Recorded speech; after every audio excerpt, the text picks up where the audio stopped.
सुनैना जैसे ही अपने स्कूल की क्लास में पढ़ाने पहुंची, उसने देखा क्लास खाली है। गांव का छोटा सा स्कूल था, लेकिन आज क्या हुआ, बच्चे कहाँ गए? सुनैना बाहर आई, वह गेट के पास गई। आसपास भी कोई बच्चा नहीं था। वह पीछे मैदान में गई, वहां भी कोई बच्चा नहीं था। आखिर सब बच्चे कहाँ गए? यही सोचती हुई वह वापस जाने लगी। अभी स्कूल के गेट के बाहर निकली ही थी कि राम प्रसाद उस स्कूल का चपरासी मिल गया। वह उसे देखते ही चौंक गया। अरे मैडम आप? सुनैना ने कहा। पहले यह बताओ कि सारे बच्चे कहाँ हैं और तुम स्कूल को खुला छोड़कर कहाँ घूम रहे हो? रामप्रसाद घबरा गया। वह बोला, मैडम आपकी तबीयत बहुत ख़राब थी, इसलिए मैं तो आपको देखने अस्पताल गया था। सुनैना को अब और ज़्यादा गुस्सा आ गया। वह बोली, किसने कहा तुमसे कि मेरी तबीयत ख़राब है? मैं यहाँ बच्चों का इंतज़ार कर रही हूँ। रामप्रसाद बोला, मैडम वो वरुण ने कहा था। जब बच्चों ने सुना तो वे सब अपने अपने घर चले गए। मैं आपको देखने अस्पताल चला गया। सुनैना बोली, तुम्हें वरुण का घर पता है? चलो मेरे साथ। दोनों वरुण के घर पहुंच जाते हैं। वरुण घर के अंदर सो रहा था। वहां पहुंचकर सुनैना ने उसकी मां से बात की। देखिए, आपका बच्चा हद से ज़्यादा झूठ बोलता है, वह भी ऐसे कि सब विश्वास कर लेते हैं। कभी कहता है मेरी माँ मुझसे घर का काम करवाती है, कभी मेरे पापा मुझे मारते हैं। आज तो उसने हद कर दी, मेरी बीमारी की खबर फैलाकर स्कूल की छुट्टी करवा दी। सुनीता जी ने कहा, हे भगवान, मैंने तो कभी इससे घर का काम नहीं करवाया और इसके पिता तो इसे बहुत प्यार करते हैं, उन्हीं के लाड प्यार से ये बिगड़ गया है। आप रुकिए, मैं अभी उसे लेकर आती हूँ। सुनीता वरुण को देखने घर के अंदर गई, लेकिन यह क्या, वह तो सारी बात सुनकर पिछले दरवाजे से भाग गया था।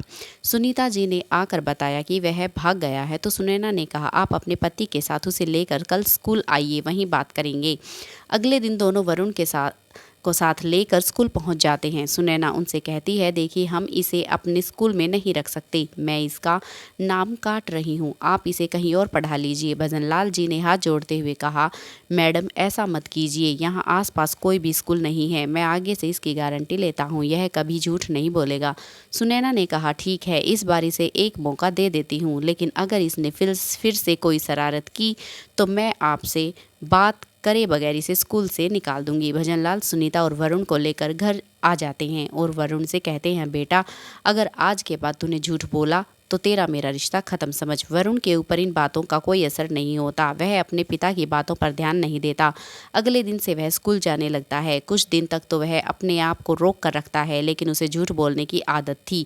लोगों को परेशान करने में उसे बहुत मज़ा आता था। एक दिन वह रात के समय छत पर लेटा था। आसमान बिल्कुल साफ था, तारे चमक रहे थे। वरुण कल क्या झूठ बोले, किसे बेवकूफ़ बनाए, इसी बारे में सोच रहा था। तभी उसे एक ख्याल आया। आसमान में एक तारा टूट रहा था। उसने मांगा कि उसका झूठ कभी पकड़ा न जाए, वह सच हो जाए। सुबह उठते ही वह स्कूल जाने के लिए तैयार हो रहा था। रात की बात उसे याद नहीं थी। तैयार होकर वह स्कूल जाने लगा तो उसकी माँ सुनीता ने कहा, बेटा नहाकर स्कूल जाना चाहिए था। यह सुनकर वरुण बोला, माँ तुम्हें पता नहीं, आज सुबह तुम्हारे उठने से पहले मैं कुएं पर गया था, लेकिन वहाँ कुआं सूख गया है, उसमें पानी नहीं है। सुनीता परेशान हो गई, हे भगवान, वह तो गांव में अकेला कुआं है, गांव वाले तो प्यासे मर जाएंगे। वरुण अपनी हंसी छुपाता हुआ स्कूल की ओर चल दिया। रास्ते में उसने देखा कुएं के पास भीड़ लगी थी। वरुण ने उधर नहीं देखा और सीधा स्कूल पहुंच गया। कुछ देर पढ़ाई करने के बाद वरुण को प्यास लगी। वह स्कूल में रखे 4 मटकों में से पानी पीने गया, लेकिन वे खाली थे। वरुण बोला, रामप्रसाद जी ये मटके खाली क्यों हैं?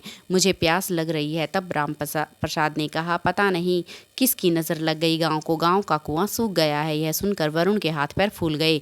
वह दौड़कर कुएं पर पहुंचा। कुआं सूखा पड़ा था। गांव के लोग उसके आसपास खड़े थे। वरुण को भी प्यास लग रही थी। तभी उसे याद आया कि उसने टूटते तारे को देखकर झूठ को सच बनाने की बात कही थी। वो सच हो गई। वरुण रोता हुआ घर पहुंचा। उसने अपनी माँ सुनीता को सारी बात बताई। सुनीता ने यह सुनकर कहा, मूर्ख, तूने अपने साथ साथ पूरे गांव के लिए संकट खड़ा कर दिया। अब गांव के लोग, उनके बच्चे सब प्यासे मर जाएंगे।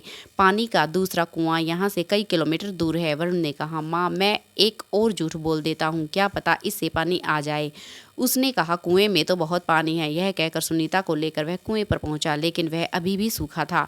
सुनीता ने कहा, तेरे एक ही बार झूठ को सच करने के लिए वह तारा टूटा था, अब वह काम नहीं करेगा। वरुण रोने लगा। पूरे गांव में यह बात फैल गई। सभी वरुण और उसके माता पिता को कोसने लगे। वरुण के माता पिता बहुत परेशान हो गए। रात होने लगी थी। वरुण और उसके माता पिता वहीं कुएं के पास बैठे थे। उसके पिता को बहुत प्यास लग रही थी। वे तड़पने लगे।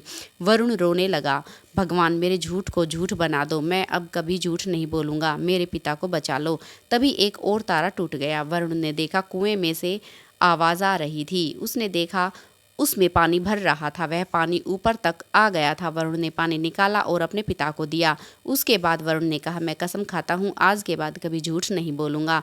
वरुण के माता पिता सभी गांव वालों को बुला लाए। पूरा गांव बहुत खुश हुआ। वरुण की झूठ बोलने की आदत छूट गई थी। दोस्तों, आपका हमारे चैनल पर आने के लिए धन्यवाद। और अगर आप हमारे चैनल पर नए हैं तो हमारे चैनल को सब्सक्राइब ज़रूर कर लें ताकि हमारी हर कहानी आप तक पहुँच सके।